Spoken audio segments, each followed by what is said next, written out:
Welcome, everybody, to another edition of Coffee and Open Source, a place where we can meet new folks, learn new things, and have great conversations along the way. I'm super excited for my guest because he's one of the few folks that actually get to do open source, I guess, for a living, right? And I want to introduce Jeff Wilcox. Jeff, do you want to say hello, introduce yourself? Yeah. Hey, thanks for having me, Isaac. I'm Jeff Wilcox from the Open Source Programs Office at Microsoft, and I've been here way too long at Microsoft, but learned so much and seen so much of our kind of culture progress. And we're super open today.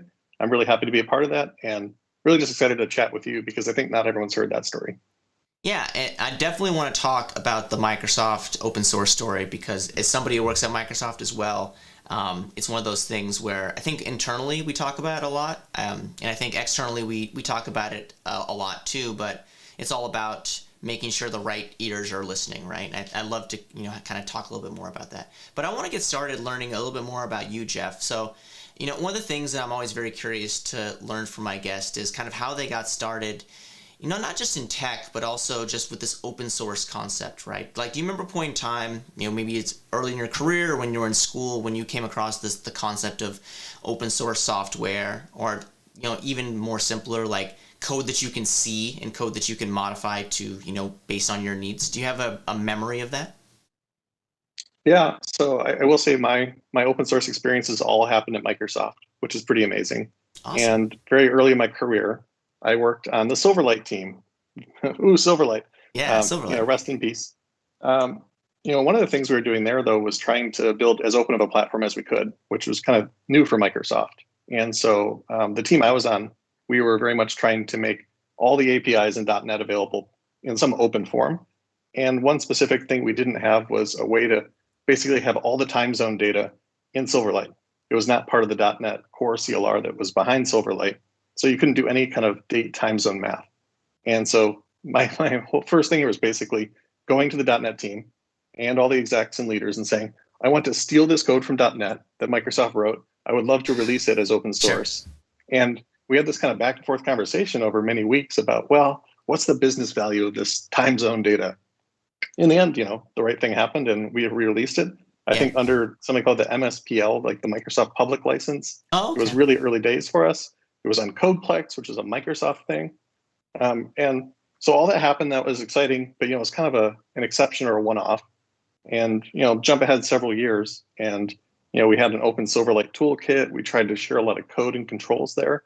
And then in Azure, I was actually in the original Azure SDK team, where we open sourced the Azure SDK from the start. And that was a huge deal because we basically said we need to be on GitHub. And our leader understood that GitHub is kind of the future and where open source happens. And so I was part of the team that had to kind of go and work with our executives to say, we understand Microsoft has an open source place, but GitHub's where we want to be. So we want approval to go build GitHub things. And so we actually created at the time, the Windows Azure org on GitHub. That was there even before the Microsoft org. And that was kind of the start of us just being open. So kind of a long way of saying it's been kind of interesting, just the openness over the time and how I've been able to get involved. That's really fascinating. There's a couple of things that I think is really cool there. One, Azure SDK, super awesome. I love Azure SDK. I think it's probably since you were on it, it's gone through many different rewrites and many reimaginings of what that SDK can do. And I think that's super exciting. One of the things I think that you mentioned that was really interesting is when you were talking about, and when you and your team were talking about open source and GitHub, like Microsoft didn't have a GitHub presence, right? And now, for folks who might not know this, is that Microsoft has like a Microsoft organization. We also have an Azure one. We have, a lot of our individual teams at Microsoft, like whether it be .NET or so forth, like they have individual organizations. And I'm curious to know, what is that conversation like when you're trying to sell this concept to, to be frank, probably folks at Microsoft that maybe didn't know what GitHub was, or maybe knew what it was, but not really what its purpose was. And obviously didn't understand the concept of oh, you mean you're doing everything out in the open? Everything, like code check-ins and everything? What is that conversation? What's that experience like? Well, I think it's really different for every business. If I look, and I can actually pull up an organization chart of the company, and I can see where everyone's releasing open source in the public. Mm-hmm. And some parts of the company are doing it a lot. Clearly, Azure is super open. Other parts of the company, they're kind of new and early to it. They actually Yeah. ask for advice. And I think you've seen some of the conversations with our open source champs community, Yeah. which is just a group of Microsoft employees that they're in open source, they love it, and so they want to share those experiences. And we're actually finding that often we go to those teams that are really new to open source, and they understand it. Like their leaders tend to get it. The business says we want to be open. We just don't know how. We just need some help. Yeah. And so I think a lot of what we've spent the last couple of years doing is building some kind of common playbooks and guidance, but also simplifying policy. And Sure. so, any big company has policy everywhere. And I think many years ago, the policy was kind of, let's keep things closed until it has to be open. Now, there's really this big framework for how do you be open from the start? How do you do it safely? How do you make people get involved in it? And I think that's great. I think the bigger question for teams is, how do we like structure our engineering system, or how do we hook up builds the right way? How do we get all the right compliant things to still happen? Like a lot of it's just kind of connecting the right, knobs and CI/CD configurations. Yeah. But I think just convincing teams that open is great. We don't need to do that anymore. And the bigger problem is helping teams understand just how to like engage with the community. Yeah. How do you include them in your stand-up or your experience for kind of triaging issues? Yeah, I think that's a pretty good point too to call out, is that, as we're getting, as the years go by, to use a cliche term, like I think more and more people that are coming into the workforce get it, and a lot more people that are in the workforce get it, right? I think even to an extent, like a lot of people, they treat like their GitHub profile as their online resume, right? I have thoughts on that. We don't have to talk about it, but I think one of the big things is like there's no better place for you to showcase the work that you're doing, because it's so easily accessible, right? You just literally go to a web URL and everything is there, good, bad, or indifferent. Well, I would say on the profiles, that's actually a big conversation we had, which was, I think traditional Microsoft would very much say, keep your work and your personal kind of separate. Yep. And we were looking at GitHub, it's your coder profile. And you have this commit graph, which is awesome. And so part of our first piece of guidance on GitHub really does say your GitHub account is yours. Yep. You are free to use your own. You're free to set one up for Microsoft if you prefer, but just have a professional presence and be your authentic self. And so that, I think it's great that we allow that. And the reality is people ask all these questions like, if I choose to leave Microsoft, what happens to my commits? They're still there. It's still on your profile. Like it's part of who you are and the work you've done, which is awesome. And so I'm really happy that like we allow people to do that. Yeah, and that leads me to a really funny thing that I always think about, because I imagine you do as well. I work with a lot of people who work at GitHub, right? And, with GitHub, like their email addresses are their GitHub aliases, right? Which I think is always really, really funny, because, a lot of people, they might not think a ton about what their GitHub alias is going to be at the time, and then they're kind of stuck with it. As somebody who changed their GitHub alias probably a year or so ago, it was not a very pleasant experience because I had to update a lot of stuff. But it's one of those things where, I can't think of like a really, really good example right now, but like I've ran across like some people I'm trying to find their email, and it's like, oh, their email is like something absurd at github.com, which I always think is really funny, and it shows that like everybody brings their personality when they your online presence is, you have the opportunity to build a personality or a profile the way you want, right? It might be completely different than like, I guess, who you are as a person, personally, or even professionally. But like your online persona is something that you can craft completely yourself. And I'm always very interested about like how people in open source, they adopt this mindset very, very quickly. Like I feel like once you get into open source, like you don't leave open source hating it, right? At least that's from my experience. Like, what have you seen? Like, you've been working in this space for a while. Like, what is, like, when people come in, like, there's obviously excitement, and then the excitement just kind of grows, right? Well, yeah. So I think one thing that I will say is that some people don't know that it's totally fine to contribute to open source. Yeah. And I think this might be a big company problem, but really we have people that have reached out before and they say, hey, there's this library and like the NPM dependencies are out of date. Yep. I wish like the project would update it. Like, should I open an issue there? And it's like, no, you should open a pull request. Yep. Like you can go update the dependencies for them, or Dependabot will, or whatever else. But I think it's awesome that people are starting to get the message like, oh yes, please do contribute. If you're using a library, I'm using a library called React query quite a bit. Mm-hmm. And like I'm part of the community, I'm opening issues, I'm talking to some of the maintainers on Twitter. It's awesome. Yeah. Like get engaged, monitor the community, and participate. Yep. And I think I feel so good about that because I think in the past people just assumed, well, open source is something you use, but no, you participate in the process. Yeah. And that's really exciting. Yeah, and I mean, as somebody who I have like I don't want to say it's a well-known, but it's a fairly well-used utility that I built that's on GitHub called Presence Light. And it's always funny because the first thing that people always contact me for is like, hey, it would be great if you could add like this feature. And my always response is like, well, I'm open to pull requests, right?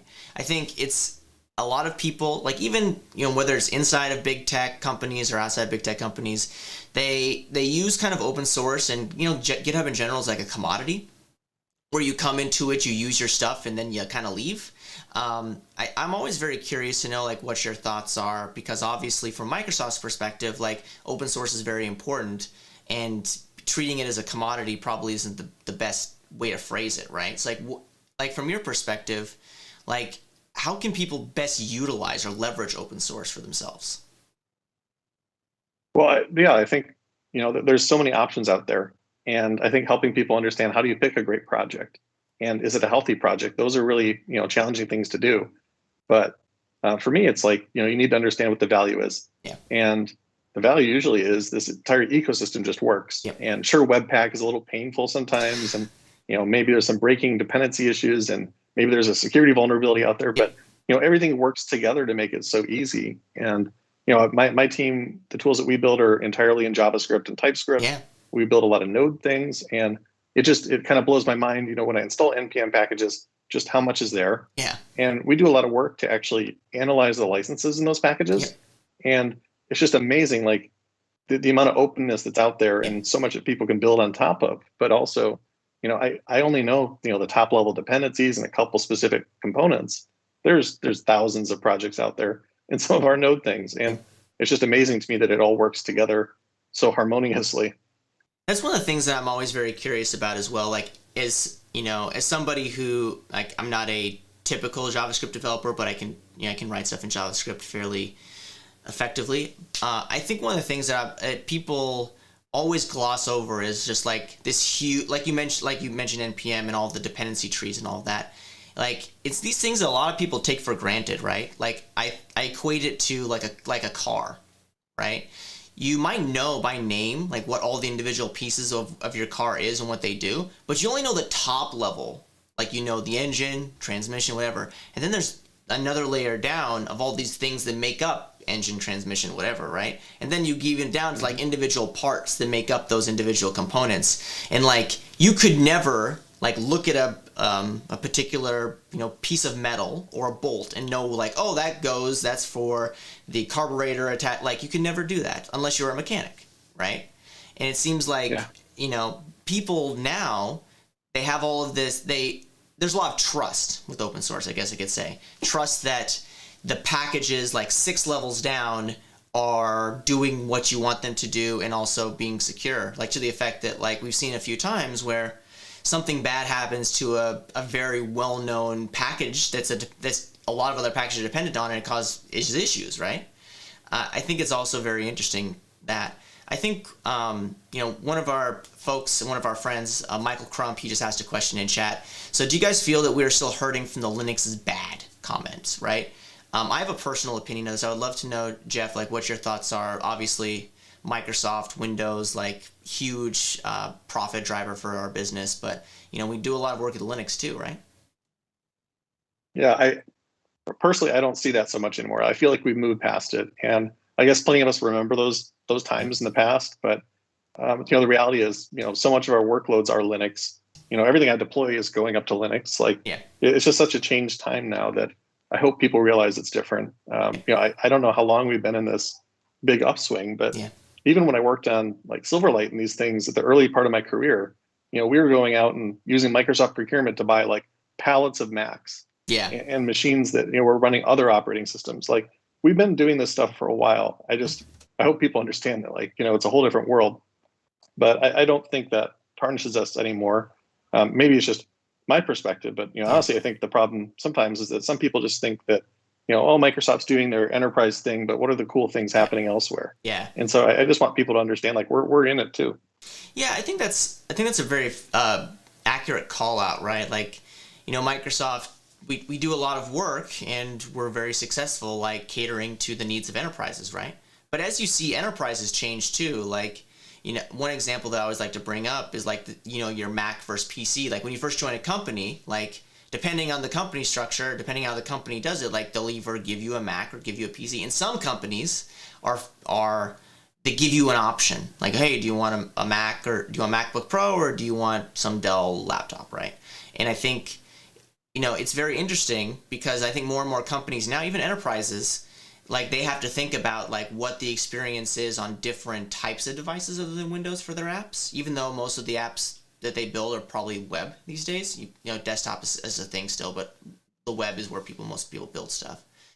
I'm always curious to know, like, obviously, like working at Microsoft, if you work in a team that it makes sense, you're given the option of a Windows laptop or a Mac laptop. I believe you're on a Mac, right?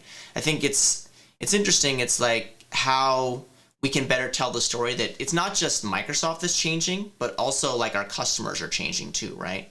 Like if all of our customers didn't care about Macs, like Microsoft probably wouldn't care about Macs as much, right? Yeah, well, I think it's definitely changed a lot. But early in my career, like I actually kind of pivoted. I grew up a Microsoft, a Windows person my whole life. Yep. In college, I kind of get into using a Mac more. Yep. And then joined Microsoft. Turns out I knew how to use Macs quite a bit.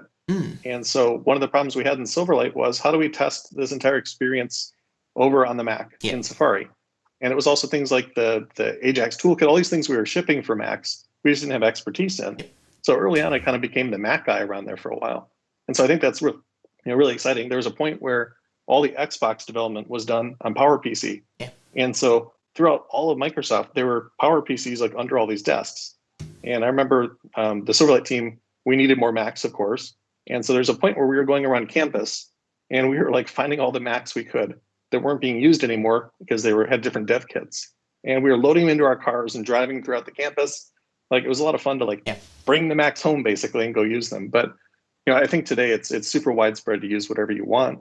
I've got a PC under the desk here. I got a KVM between the two. Mm-hmm. I feel really comfortable in both, but I spend most of my day now on my M1 Mac, which is awesome. Yeah. And I'm so happy that, VS Code and TypeScript, all these things just kind of work there. It's awesome. Yeah, I think that's a good call out too, is like, depending on the technology you're more fluid between what devices you can use, right? Like you being somebody who works primarily using JavaScript and Node, right? Like you can seamlessly hop between the two things. And you're seeing less and less of that now, where there's like, I guess, operating system lock into the work that you're doing. Maybe if you're building, desktop apps or something like that, where you have like native OS dependencies. But like I think I mentioned earlier, like when you're building web, like you can do you can write code on your phone. Like there's apps that you can like there's code editors that you can do on your phone. I played around with those a little bit. I'm still getting used to the screen size, but I think it just gives you opportunity, right, where you have all of these tools that exist. And then say, for instance, you want to ship your tool or you ship your code somewhere, like use GitHub as the facilitator for that. And then you use something like GitHub Actions or Azure DevOps pipelines. And then you have code that's somewhere, whether it's in a cloud somewhere or wherever. But like you're not tied to like I need to use this particular thing to do this particular thing. We have options as developers now. Yeah, definitely. Yeah, plenty of options. Yeah. One of the things I think is very interesting too, like you've mentioned it a few times, and like the concept I think to a lot of people that might be outside of Microsoft is like, oh, like Microsoft is .NET, like everything they build internally is .NET. You mentioned you were on the Silverlight team, which obviously was a .NET venture, but like now, like you've said React, you said TypeScript, like transitioning from a more traditional like object-oriented .NET programmer developer to kind of more of this fluid-based TypeScript, React, JavaScript framework of choice. Like how's that transition like for you? Well, for me, it's been wild because I've done it all. Yeah. I've worked on the server-side code. I've worked on client work. I worked in Windows for a while, and all that's native C code. And so it's just so mind-boggling that I've had a chance to do all those things. But I think it's a great opportunity to kind of challenge yourself. Sure.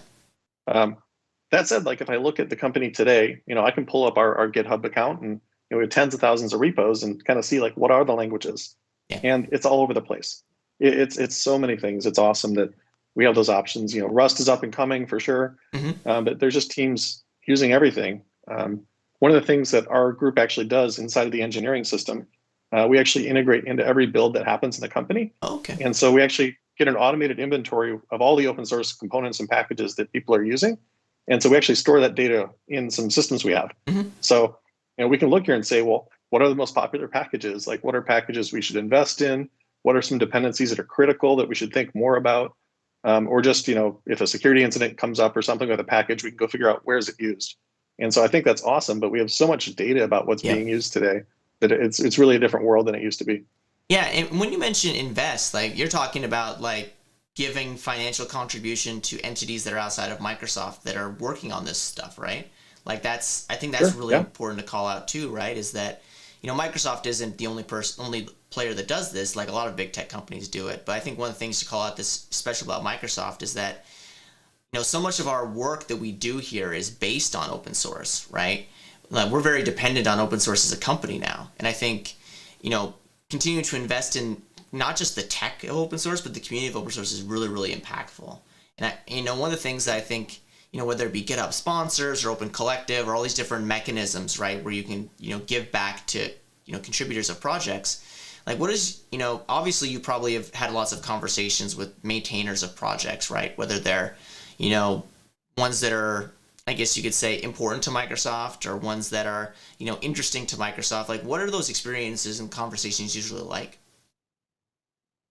Well, so I guess one thing I can talk about is what we call the Foss Fund.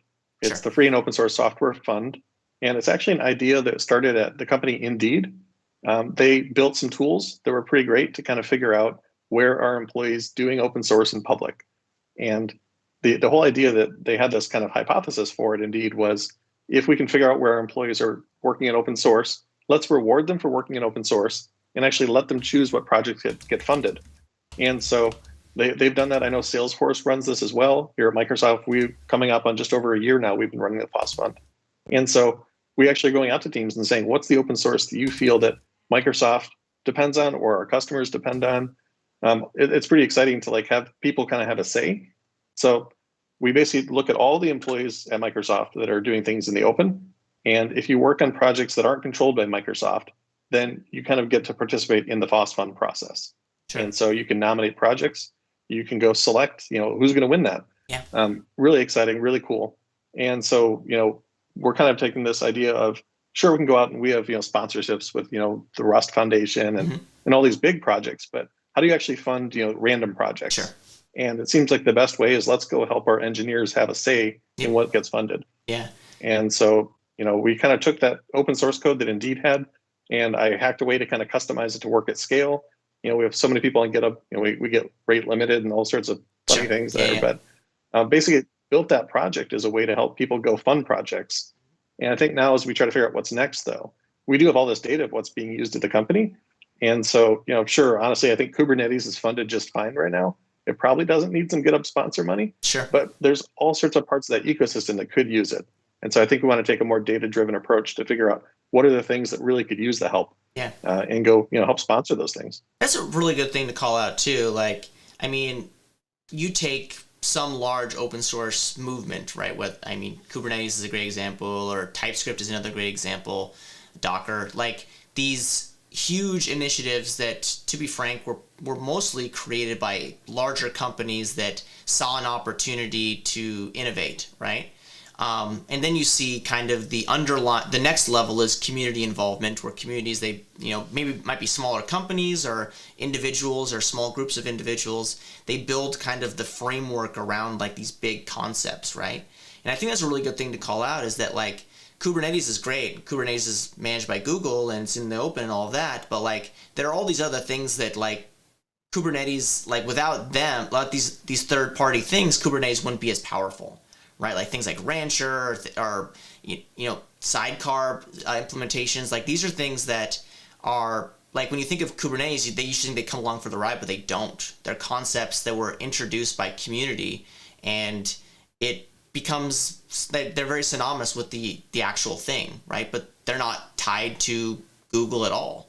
And same thing with like TypeScript. Like, there of all of these great like projects that people are building and smaller companies are building that are just thought of as an add-in to something bigger, when really it's a handful of people that are trying to better the experience. And I think one thing that really is important to call out is that those are the folks that need the most amplification, right? Like whether it be sponsorship, which I always think is really important, or just contribution, right? I think if you are a user of something, whether it be open source movement A or open source movement B or a free tool, like more than likely there's a community around that thing of people trying to like better the experience. Like go out and help those folks. And I think that's really, really important to call out, and I appreciate you doing it. I'm also very curious. Yeah, well, go ahead. We actually look, so we have a ton of data, of course, that we're always gathering about things that happen in the public. And one of the really cool views that we have, there's like a subpage in the opensource.microsoft.com site where we actually list like near real-time contributions that Microsoft is making to projects out there. Okay. And it's kind of fun to just kind of pull it up and look at it. But it is amazing. Like one of our corporate vice presidents that works in Kubernetes space, like I've gone to the page and seen that this executive coder person is like committing to open source projects and opening pull requests. Like that's so exciting to see. And like we have thousands of people that are contributing every month to projects. And so, sure, there's GitHub sponsors, like financial commitments important, but we're actually out there like, submitting pull requests and bug fixes and helping teams feel comfortable doing that, which is really awesome. And so the reality is we have, thousands of employees whose full-time jobs are to do things in open source, which I think is kind of really cool. Yeah. And, I mentioned it from the get, right? Like you're in the open source project office, right, at Microsoft. So what does your day look like? I'm always curious when I talk to people that do open source that work around open source a lot for their day job. Like, what does your day job look like? Do you just sit in GitHub, like looking at repos all day? Like, obviously there's programs and stuff, but I'm curious to know like what your day typically looks like.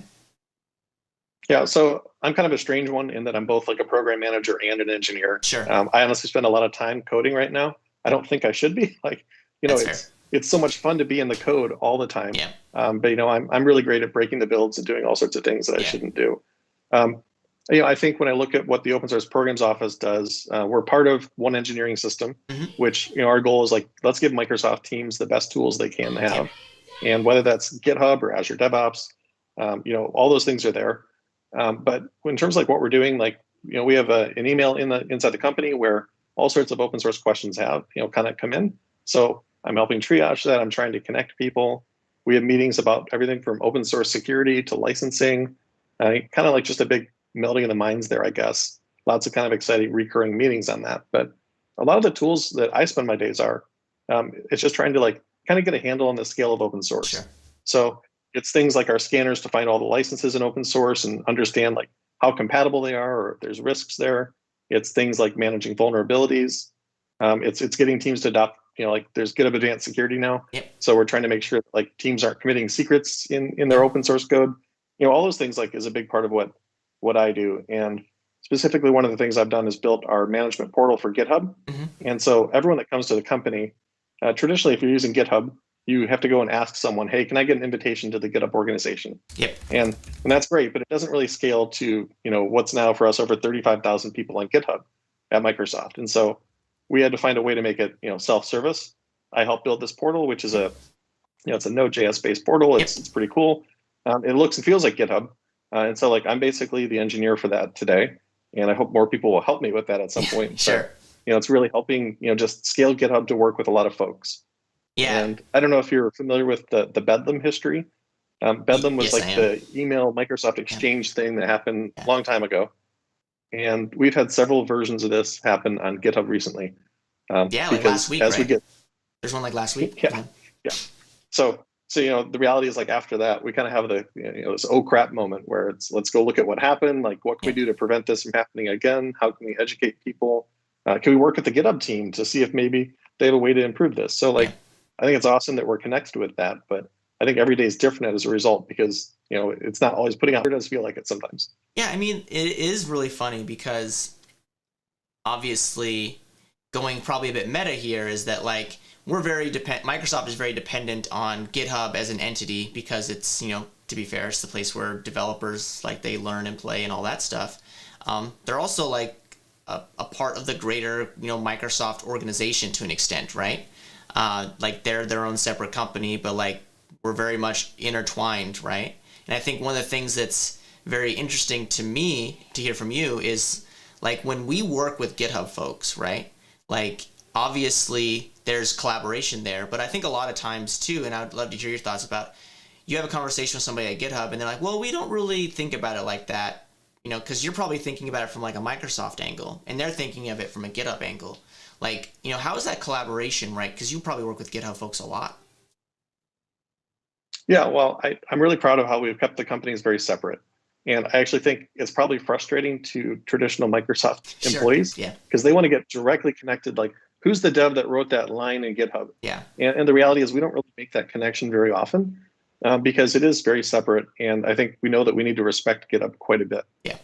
If I look like internally, though, I can imagine this worst case scenario, which is traditional Microsoft 10 years ago. If we took something like GitHub, all of a sudden I'd imagine, like it would light up with like Microsoft Teams links and sign in here and connect your Azure account. And, don't forget to, go use Microsoft Bob or whatever else. Sure. Like, there's all those integrations that just don't necessarily make sense. GitHub is something that we have to respect. So I'm really glad that is there and in place. At the same time, I think that at Microsoft, we're using GitHub at a scale that a lot of companies aren't. Sure. And so I do think like we have a lot to teach GitHub. I have there's a repo where I have a lot of issues that I've opened where it's like, hey, this would be an awesome feature that would really help us at scale. And so, we're doing a lot of work there, which I think is great. It is interesting, like just kind of looking at what happens, people do accidentally publish things that they don't want to be public. Right before build, we've had teams that someone goes to submit a pull request with like a new product name or something. Yeah. And then they're like, how do I get this pull request deleted? And the answer is, well, it's GitHub, it's public. Like, it's out there now. I mean, you can make it disappear, but it's always like, the Wayback Internet machine is still going to hold on to it, right, forever. I mean, one of the things that I think that was very interesting, like when Microsoft made the announcement that we were acquiring GitHub, I think the overall consensus was like, oh, well, GitHub is going to turn into, GitHub, 365, whatever, right? Like some new Microsoft product, right? And I told people, I was like, no, it's not about that, because like you don't want to discredit the work that GitHub has done to build this community of awesome folks. But what you do want to do is find strategic opportunities to make it easier to go from one place to another, right? Like you see things like, for instance, in the Azure portal now, you can log in with a GitHub alias, or you can easily interface, your GitHub apps with Azure, and, GitHub Actions having all these different integrations with Azure. Like, it's just one of these things where you just look at pieces to connect that make sense for developers, right? And, let people make their choices about what they want to do and what they don't want to do. Like, to be completely clear, like GitHub, like their goal is every developer, right? Microsoft's goal is every developer, but GitHub also is like every developer who works on Azure, every developer who also works at AWS, on AWS and GCP and, Bob server, right? I think, the potential, like even though the same targets are the same, like the reach is a bit different, right? I think that's probably a better way to say it. And I think one of the things I really, really love about what Microsoft and GitHub are doing together is like the subtle integrations that I mentioned, right? Like, do I want like a call me on Teams button inside of the GitHub portal? Like, no, I don't want that. But like, I'd imagine that eventually we'll see more and more integrations that like make them very, very, not tightly coupled, but more integrations to make them even more easily accessible from one another. Yeah, well, so I'm not a spokesperson. Sure. I'm not a salesperson, but like I have to imagine if you're a company today and you have a relationship with Microsoft, and you're using, whatever subscription product you may have, like I imagine there's a GitHub salesperson right there helping you too, because I think the reality is it's not just where open source happens, it's where a lot of engineering happens. Yeah. And so I think a lot of companies want to use GitHub. People want to use GitHub. They're really familiar with it. Yeah. And so I think that's great that people have that option, and I hope more people use it. It's such a popular product, and it does keep getting better. Yeah, one of the things that I'm very fortunate to do at my job at Microsoft is I talk with folks. I talk with our customers. We have this thing called EBCs, which are like executive briefing committees, right? So people have like people from the field or Microsoft like sales and technical resources. They'll bring in their customers to talk with Microsoft folks about how to better what they're doing using our tools and services. And I've had lots of conversations with people during these EBC sessions where how do we use GitHub? Like, we've been a Microsoft shop for 20 years, 30 years. Like, how do we take that next step? How do we use GitHub? And my first question is, well, do you have a GitHub organization? Like, how often do you think about having the work that you're doing out in the open? And usually, the answer to this, being somebody who worked in a closed door tech company, oh no, we don't do that. But we want GitHub. We want to have all that great stuff because we hear it's so great, but we haven't decided to make the culture change yet, right? And that's something that I always think is very, very fascinating. Like, you have this conversation with DevOps too, for instance, right? People needing to change the way their company's culture and the way their companies operate to better adopt DevOps. And same thing with open source. And I'm always very curious to know what are your thoughts? You probably get opportunities to talk with customers too. It's when you talk with customers, is it how can I best leverage this thing that I see that Microsoft owns? Or is it I want access to that community because it's going to better the work that we do at my company? Yeah, well, I would say it's a lot of things there. Yeah. I totally love going to an EBC. Sometimes I feel like the product teams may not want to invite me back because one of the things I think we do in EBC is we like to share what we do. Yeah. And I feel like whenever I share the tooling that we built around open source and governance and making it easy, the typical customer says, I want that right now. Yeah. I want everything you just showed me. And so it ends up being a whole bunch of follow-up meetings because customers, they want these tools. Yep. And I do love the fact that a lot of our tools are open source. And so often the outcome is, well, actually go to this repo and go use it. And there's other companies today using a lot of tools we built, which is awesome. But I do think in terms of what customers look at on kind of the GitHub and the open source piece is, I think they were just afraid for a long time. Yep. I think everyone had the same concerns that there's some boogeyman out there. And that's not really the case. And so, I think people understanding that Microsoft is using open source, we're doing the right thing. A couple of years ago, we went through a process to be what's called Open Chain certified. Okay. And there's some long ISO something number now that covers this. But essentially, our entire program has a certain set of things we do that makes really kind of large customers very happy. Yeah. And so it's things like, we review the licenses, that they're compatible. We do the right obligations, like releasing source code when we need to. Mm-hmm. And we have a way to understand vulnerabilities. All that's part of being Open Chain certified. And it's really kind of a great thing that we can point customers at because not only is Microsoft's program certified, but also then they want to be certified. They want access to the same kind of style of tools, and they know that it's safe and possible. So I feel really good when customers see that. And sometimes they just need to hear oh, yes, Microsoft is using tens or hundreds of thousands of open source components. Totally fine, totally safe. There's precautions you can take. There's involvement you should have, and you should just embrace the communities. Those are messages we try to send teams.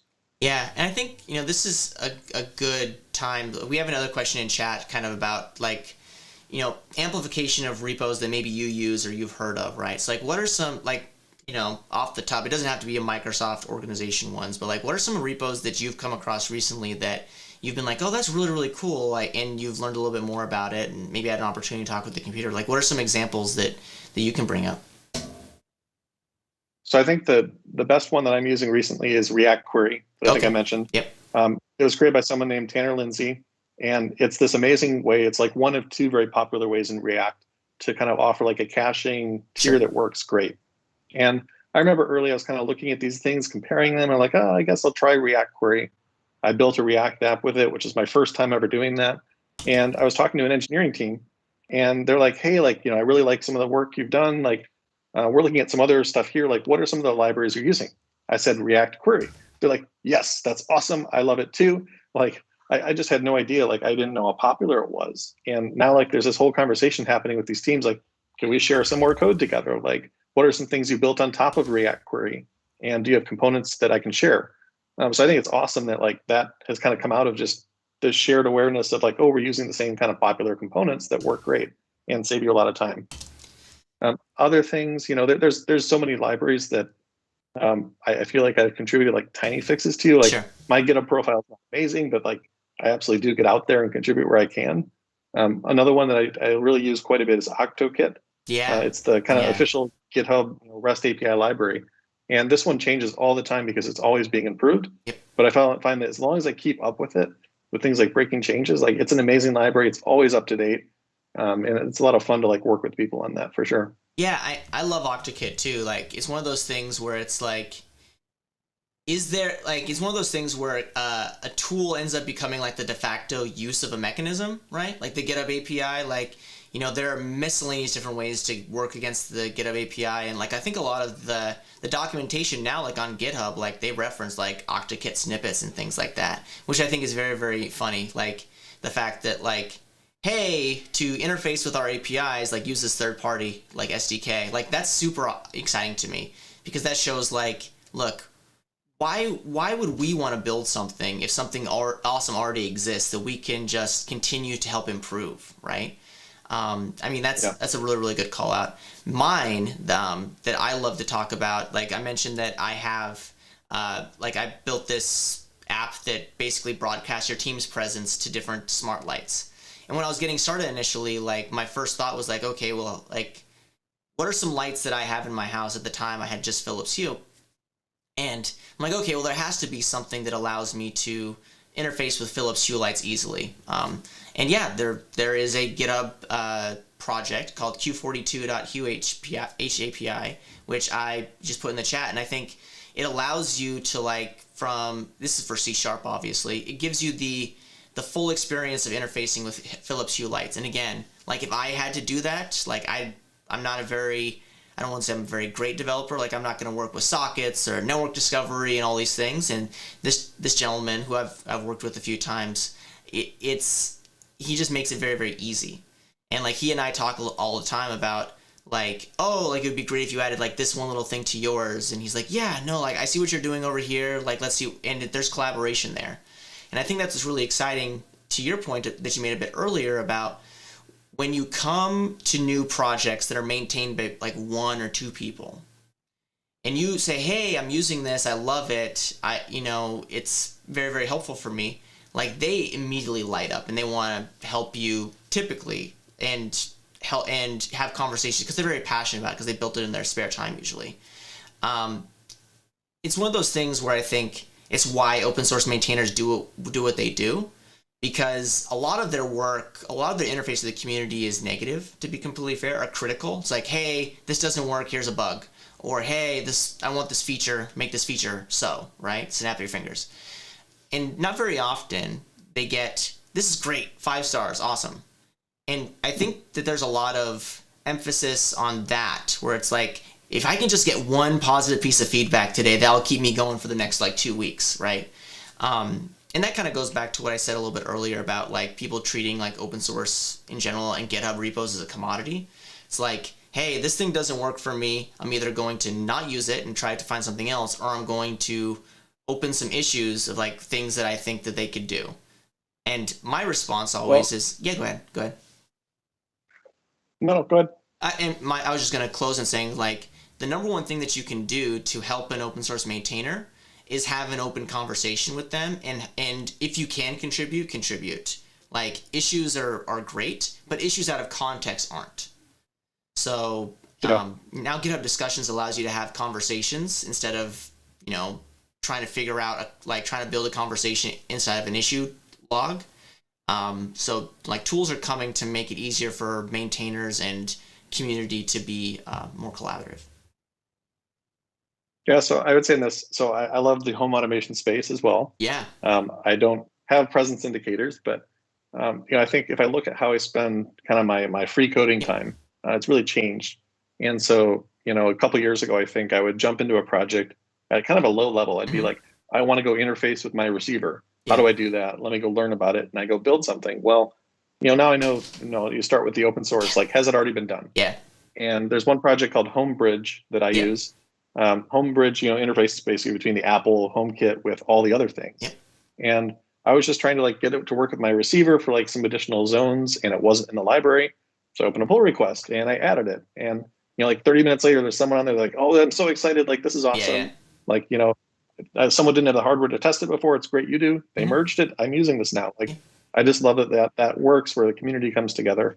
But then you're a little bit right. Like when I look at the GitHub issues on that same thing, like a lot of people just maybe getting started Yep. and they're like, this thing, I get this error message or whatever. Yep. And it is hard to know how to support that and make the community work because not everyone has the same shared understanding and kind of expertise. Yeah. And speaking as somebody who, like, they're one person who manages a repository, I don't have other people that help me out. Like, one or two people have opened up pull requests.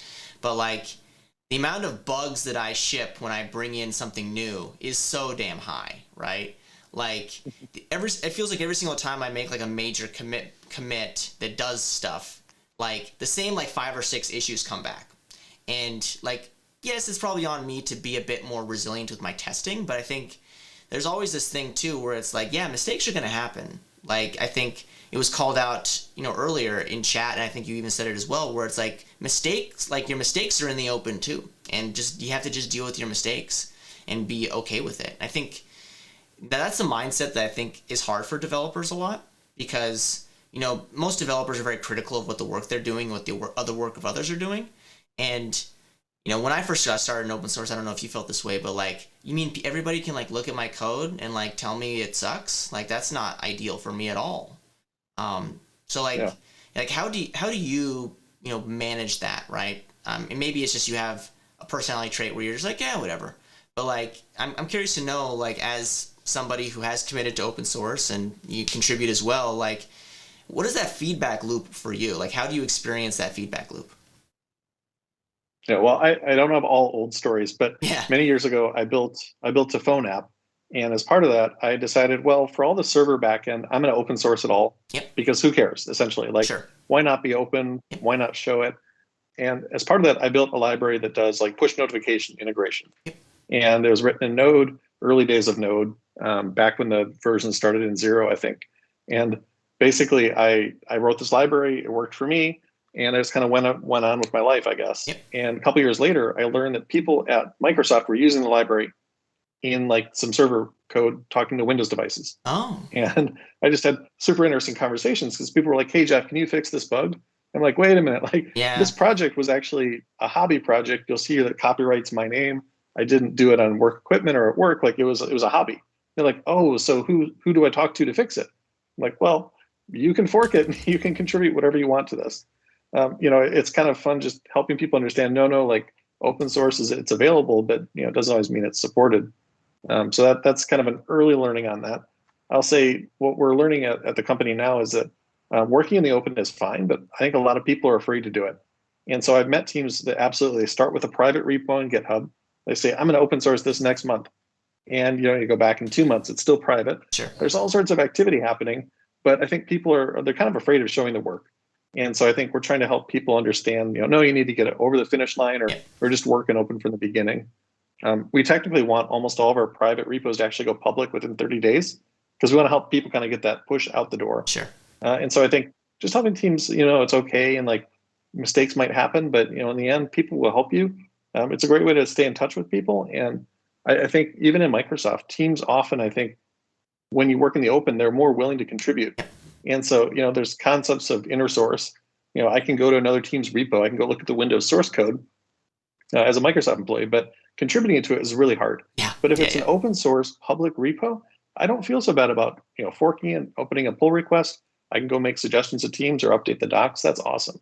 So I think just helping people understand you might make mistakes, but it's totally fine. Go do it. That's really what we're here for sure. Yeah, and for folks who don't know, the name of that app is called Fourth and Mayor. So we somebody asked, when is the next version coming? That'll be a long wait. Yeah, right. I imagine that you probably have more fascinating things to work with. You bring something up that I think is that was a Windows Phone app, I will say. Yeah. So rest in peace. One thing that I think that you brought up that we haven't talked about as we're trying to wrap up, I think is really important is you mentioned docs, right? And I got started in open source contributing to docs. right? That's my origin story. Like, I had a friend who was joining Microsoft at the time before I joined Microsoft, and they were joining the Docs team. And basically, he was talking about how great his experience was. Like, he got a job at Microsoft because, like, he was doing all this stuff in the open on GitHub, working on miscellaneous things. And I was like, that is really cool. Like, and at this time, I had been like what, folks like Scott Hanselman or whoever would say is like a dark matter developer. Like, I just like ate all this work of other people and never gave back. And I had to have this epiphany where it's like, I feel like it's my turn. So I started contributing to Docs, and I fell in love with the concept of collaborating across different companies and talking about things I really enjoyed. And I think that's a really, really good thing to point out, is like, that's a great entry into open source for people.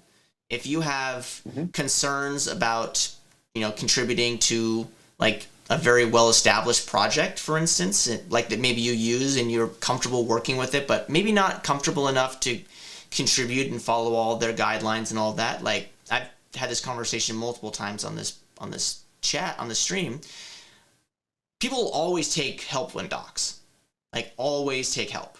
Like, even if you're just going to, like, edit, making sure that there's no typos and things like that. Like, people will take that free work every single day of the week. So I always tell people, please, if you feel passionate about a particular technology and you want to give back, but you're a little bit concerned about what you can do, like, Docs are a very, very easy place to go. And Microsoft Docs, obviously, I don't know, like, on the level of, like, GitHub commits per day and anything like that, like where it stands, but I imagine it's very, very high, right? Between all the people that work on Docs at Microsoft and all the community people that contribute to Docs at Microsoft, like, commits are, and tons of commits a day. And I'd like to know your thoughts just about, how can people get started contributing? Is Docs the easiest way? Is going and, having conversations with contributors? Is it a little bit of everything? Like, what are your thoughts? Well, so first I'll say that we actually have a browser extension that I built that lets you install on your browser to see essentially, like, is someone a Microsoft employee or are they a community member? I use it. And it's something Excellent, thank you. I think it's so awesome to go to something like .NET or a Docs, the docs.microsoft repos, and actually see, like, how many people are at the company, how many people are from the community, because there is such, like, a split there. It's really awesome that there is so much community work happening. I think for me, I very much think that if I look at, like, the actual internal guidance we have for teams today, one of the first things you can do is just go monitor, watch a repo. And so just seeing, like, are people active? Are they discussing? Jump into conversations. Like, those are all easy ways to get started. And, it's a way that's not, you don't get too involved in it. And then you choose when you want to get involved, whether it's, reviewing pull requests or opening your own. I do think one of the things I think is interesting to think about when we look at kind of the industry as we're trying to get more, diverse talent into it, though, is that it is kind of a luxury to be able to contribute to open source. And so some teams for a long time, people would come in saying, look at this amazing GitHub profile I have, please hire me. And I actually think not everyone has the luxury of time to go do that open source work in their free time. And so that's one way that I actually think corporate involvement in open source is a key thing, because as we hire people have busy lives today, but if your day job is contributing to open source, it means we have people that for the first time might have time to go contribute to open source through their job. So I think that's awesome that people have that on-ramp, essentially. Yeah, I think that's it. It's funny, too, because I imagine, I don't know what the number is, but the more people that, like, everybody that's, like, how am I going to phrase this? When people are hired, I think one of the things that they probably come into when they first join a company is like, okay, well, here are all the things that we use, that we build. And, like, you look at it, it's like, okay, well, you kind of just built the top layer on top of a bunch of stuff, right? We've talked about this a lot, like building on top of different things. And I wonder, like, there's numbers about, like, how much open source is used across companies, right? Like, those numbers are out there to some extent. But I'm always curious about, like, what that experience is. Maybe if you're joining a new company and you're like, oh, like, you use a lot of open source. Like, I wonder if that's exciting for people when they first join. I guess it really depends on what your thoughts about open source are. But I'm always, like, one of the things I'm always thinking about is, like, when people are newly introduced to open source, what their initial take is on it. Because there are a lot of people out there that they work maybe in a very niche area where there's just not a lot of open source work in that particular space. I can't think of a good one anymore, but maybe 10 years ago there was. I'd like to get your thoughts, like as we close, like, how can we take advantage of the work that everybody's doing in open source in a more impactful way? And I know that's a huge question and we only have a few minutes left, but like, I kind of want to get your thoughts as somebody, works on open source as a living, works at a big tech company who, really cares about open source. Like, what can people that are maybe outside of Microsoft do, or outside of, even at Microsoft, that are kind of outside of the open source initiatives that we have? Like, what can we do better to, strengthen the open source community? Well, I really think the biggest thing we can do is keep using it. Yep. And, I think if I look at, that question, it does come into like, I'm joining the team. There's a whole bunch of new source code here. If you're using things like Redis and you're using React and you're using really, popular open source components, that means you can go hire someone that's familiar with them. Yep. And it's such a game changer. I think looking back at my earlier part of, engineering career, like you would come in and every team, it's a new tool set, it's a new build experience, it's a new kind of stack. And, someone might see something like Zookeeper and they say, I want Zookeeper. And there was kind of a tendency to go build it yourself again. And so maybe that was a great way to get a promotion in the past, is I'm going to go build that same technology internally. Yep. But why not just go, use Zookeeper directly? So yep. I think in a lot of ways, like people understanding that like the more people using a component, the better. Yeah. You're going to get kind of this virtuous cycle of contribution that happens. And that's great for everyone. And then if you do decide like, Microsoft's a great place, I'm not thinking of leaving, but maybe tomorrow Google is a great place to go work. And Google uses open source too. So hopefully a ton of that would transition as I make that change. Or if I want to go start something new, I can hire a bunch of folks that, I think have the whatever it takes to go build that company. And we can use all those same open source tools we're already familiar with. And so it's such a way to like hit the ground running. And so I think, just using open source and hopefully contributing back, of course, is just going to help everyone do better, and kind of like you look at the tide lift thing, bring everyone up as everyone participates. Yeah, that's a great way to close too. It's like, just keep using it and it's only going to grow. Like it's one of those things where like the only way this stuff works is via organic growth. Like no amount of money that Microsoft or Google or Amazon or IBM or any other company, like the money that you put into it, like it's not going to like really affect it in the long term. It's all about adoption. So I think that's really, really important that you called out. So as we close, Jeff, again, I want to thank you so much for hopping on and chatting with me. I think this is a great conversation. I'm always excited to hear about, different points of view from open source. Like you have a very interesting career in open source. I think I think our whole audience, hope they resonate with them. When we finish up the stream, I usually like to ask my guests, like if they can think of open source or technology in general in one word, what would that word be to you? Oh, wow. That's a great way to end with a hard question. Yeah, I know. And we only have a little bit of time left, so you can just punt it or you can just say something easy like community, because that's what a lot of people say. Well, I would say optimism. Optimism. That's good. That feels like I think that's fair for a lot of reasons, because, we are so dependent on open source. And I think also that open source is very dependent on us. So there has to be this, like, you have to be thinking about only good that can happen when you talk about those two things. I think that's a great example. we haven't heard that one yet. We had similar ones of like positivity and things like that, but I think the cautious optimism approach, I think, is super exciting, and I'm excited to learn more. For folks that want to tune in to Jeff and what he's talking about, at Jeff Wilcox on Twitter, take full advantage of all the great stuff that he's doing and showcasing at Microsoft. I want to thank you again, Jeff, for coming on. Like I said, this is great, and to everybody tuned in, enjoy the rest of your day, and we'll chat soon. Bye bye. Thanks a lot, Isaac.